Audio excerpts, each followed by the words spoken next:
All right, welcome back, YouTube. This is the moderately meticulous man with the second part of the utility trailer Overland camp build. I've purchased the 1.5 by 1.5 square tubing to build the rack to support the rooftop tent for this trailer. All right, we are in windy Denver, Colorado today, so the garage is closed. We got a little spring weather rolling in, and I'm going to update you on how the square tubing cutting and fitment is going. All right, first thing to note, and they recommend this on the compact camping website, is to create a sketch. So I did a very rudimentary sketch on how tall I wanted this item to be and kind of the configuration. All right, and my goal is to be able to fit my dual sport Yamaha TW200 on the trailer, underneath the rack, and underneath the rooftop tent. So to accommodate that, I needed a minimum of 48 inches to get the bike under there. So I'm right at 50 inches with the current configuration for the 1.5 by 1.5 inch, right? And as the trailer is, right, it's a utility trailer, so it's not really designed for what I'm trying to do. So a little fabrication is required. Here is the stock tube, right? And if you can see, it doesn't go flush against the support. So to accomplish the upright to be flush, I had to notch out. Let me see if I can get in here and show you a notch I had to cut out so it sits flush, right? And then I used a hole or a center punch for you. Let me come back here. A center punch, picked it up on Amazon, $10. This is like their best seller. This way, when I'm drilling, the drill bit doesn't walk off. It goes where I want it to be. And what I'm doing to accomplish this is I'm leveling the trailer with my level, and then I'm using my speed square to get a good 90 degree, and I'm making sure the upright is level, and then I'm drilling in there, right? And I'm using that, and I think I drilled this one already.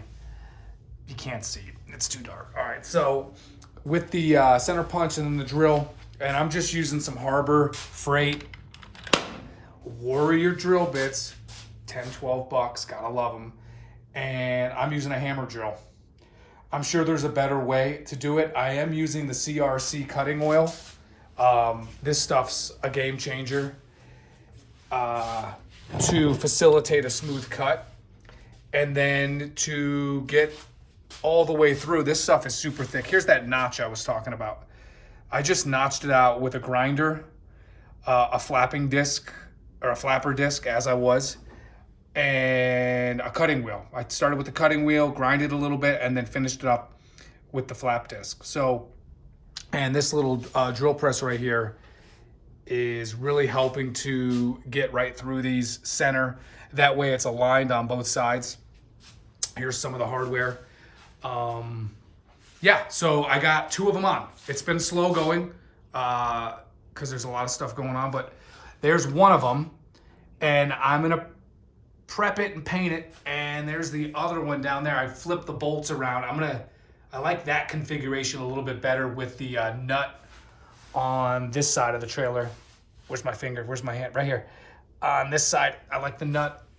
It looks a little better. It's a little more streamlined. So these 2 are up, and they're straight, and they're ready. And then I'm working on this other side to be able to get that going.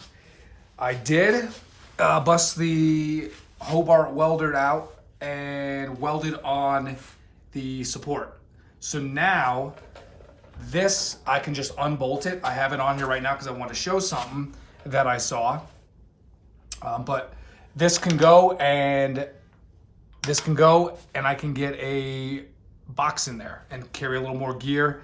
carry some recovery gear, some towing gear, whatever else I want. Just a little more space to be able to maximize this trailer a little bit more. So when I welded this on, and pull it out here, it had just a bunch of slop.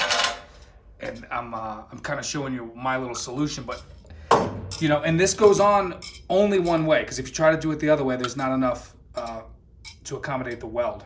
So when it's on here and it's lined up, and let's line up the hole here, there's just a bunch of slop. And I was watching some videos, and some people are just like, yeah, it's kind of the way it is. So I had an idea. I went to the same place here in Denver where I bought the metal to see if I could get a little piece of 2.5 inch shim. So I did, and this was $2.50, and it works absolutely perfectly. So if you have one of these weld-on trailer jacks, like I do, go spend $2.50 or whatever your local metal shop's gonna charge you. And I got lucky, I'll be honest with you. I bought one of these and I was like, hey, give me a 1/4 inch. And I got home and I was like, man, I hope I got the right size. And it absolutely lines up perfectly. So now when I pop this pin in here and I jack the trailer up, let's see if I can get her in there, line up the hole, it takes all the slop out. So just something to think about if you have one of these and you're running into problems. Look at this, ready? I mean, minimal slop in there. So now it helps with the trailer going up and down. So I'm gonna sand and paint that.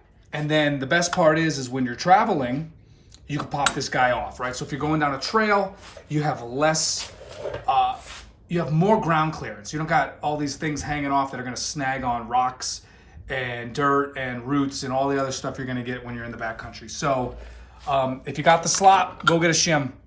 Go to your metal store, measure your inner diameter, measure your outer diameter, cut a small piece, maybe cut a couple ones, I don't know, measure it real good, and give it a whirl. Let me know what you think. So really excited. The uprights are coming together, and then hopefully this weekend I'll be done with the uprights and I can run the cross members. I already got the metal purchased and cut for that. So stay tuned for cross members and some more from the utility trailer Overland build. All right, see ya, bye.